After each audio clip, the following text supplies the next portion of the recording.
নেওয়ার পরে হঠাৎ কি হলো কে জানি না, হঠাৎ আমার চোখের কালো কাপড় খুলে দিল, হাতের বান খুলে দিল, পায়ের বান খুলে দিল, সব খুলে টুলে আমাকে বলে কারো কাছে ফোন দিতে পারবি না, ঢাকায় কোনো আত্মীয়র বাসায় উঠতে পারবি না, এখান থেকে ডাইরেক্ট লক্ষ্মী পূজায় উঠবি। ওই লোক এখনো বেঁচে আছে, তবে এমন বাসা বাঁচছে জীবনে আর কিছু করতে পারবে না। 3 মাসে ঘুম রাইখা এই পরিমাণ টর্চার করছে, একটা যুবক পোলার জীবনটার শেষ করে দিচ্ছে। কথা বলেন ঠিক না বেঠিক? 2 নম্বর, হাজ্জাজ বিন ইউসুফ সাইদকে বলে, সাইদ আচ্ছা ঠিক আছে তুমি এই কথা বলো, আমি শাসক হিসাবে কেমন? ও মা গো, উনি 1,25,000 জবাই করছে, উনি জানে না উনি কেমন, আই কইতাম উনি কেমন।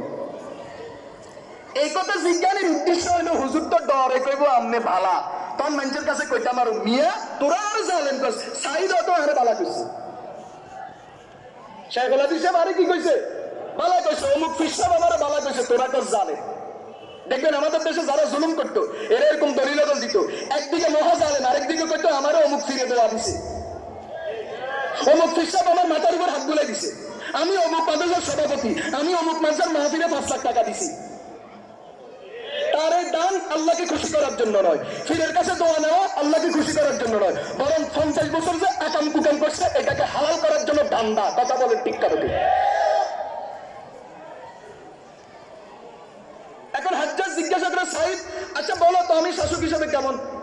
মনে করছিল হাজ্জাজ জহরে বলবে ভালো, সাইদ জহরে বলবে ভালো, কিন্তু সাইদ বিন জুবাইর রাহমাতুল্লাহ আলাইহি এখানেও পরিষ্কার জবাব, হাজ্জাজ যদি তুমি আল্লাহর কাছে ভালো হও আমি তোমার বিরোধিতা করলেও কোনো ক্ষতি হবে না, আর যদি তুমি আল্লাহর কাছে জালেম সাব্যস্ত হও আমি তোমার পক্ষে ভোট দিলেও কোনো লাভ হবে না। পরিষ্কার। এখন হাজ্জাজ দেখে এটারে তো কোনোভাবে নরম করতে পারি না, তো জল্লাদকে হুকুম দিল যাও নিয়ে যাও জবাই করো।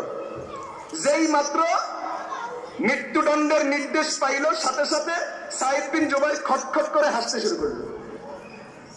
হাজ্জাজকে থামো থামো, কি হাসলা কেন বলো? ও আচ্ছা হাসছি কেন এটাও বলতে হবে? আহা, আপনার নির্দেশ ছাড়া হাসাও যাবে না। এরকম অতীতে আমরা দেখছি। মুনাজাত কেমনে দিতে হবে এটা হুজুরে দিলে হবে না, উনি যেমনি বলে এমনি দিতে হবে। কথা কয় না? মুনাজাতে কার নাম বলা যাবে কার নাম বলা যাবে না, আমনে আলেম, আমনে মুফতি, আমনে খতিব, আমনে মুনাজাত করবেন, কিন্তু ইচ্ছা আমনের নয়, ইচ্ছা হলো ইসরাফরা নেতা।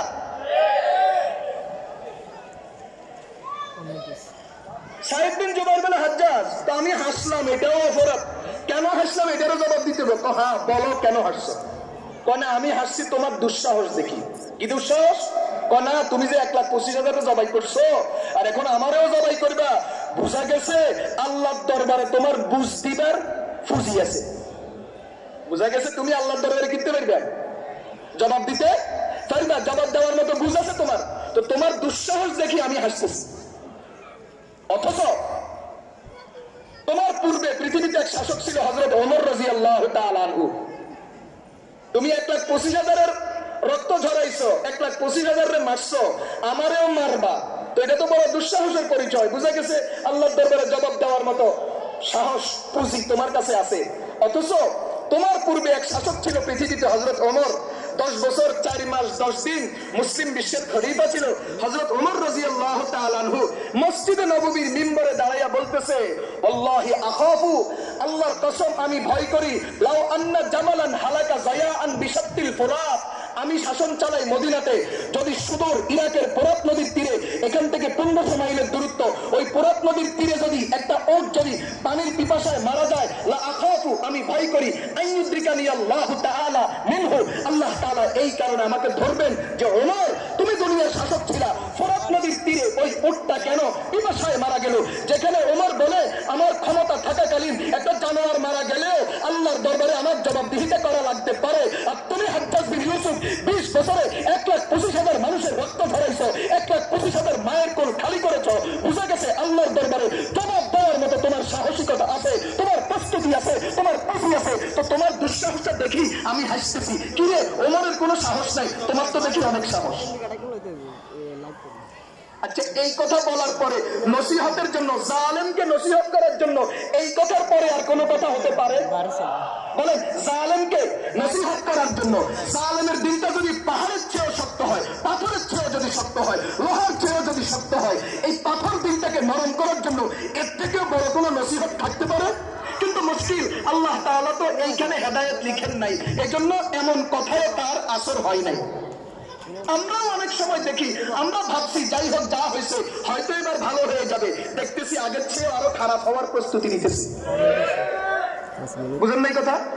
কেন?